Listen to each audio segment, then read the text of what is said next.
Hello bachcho, let's see this question. The question says, what did the swallow do before planning for his flight towards Egypt on the second night?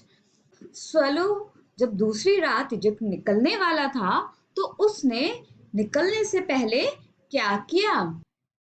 Key concept says swallow's second attempt to reach Egypt मतलब swallow का दूसरा attempt Egypt पहुंचने के लिए.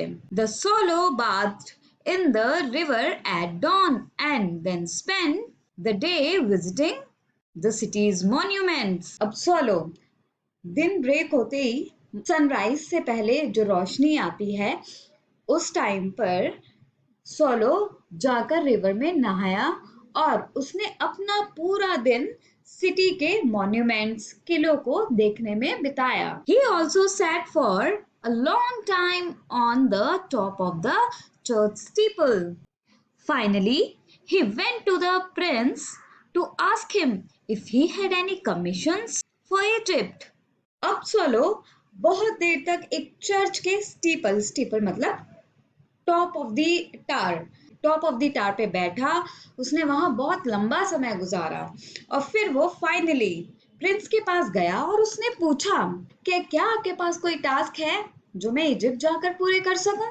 The prince would then tell him to take off gold from his body leaf by leaf and give it to the poor and needy people. तो prince ने swallow से कहा कि तुम मेरी बॉडी से जो गोल्ड के पतले पतले लीव्स हैं उनको एक एक करके निकालो और जरूरतमंद लोगों को और जो गरीब हैं उनको जाकर दे दो.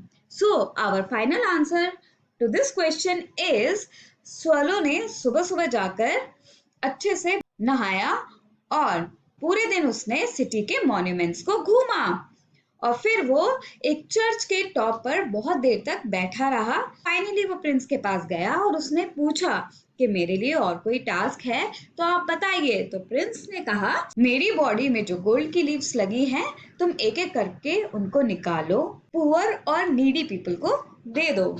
I hope you understood it well. Best of luck. Thank you.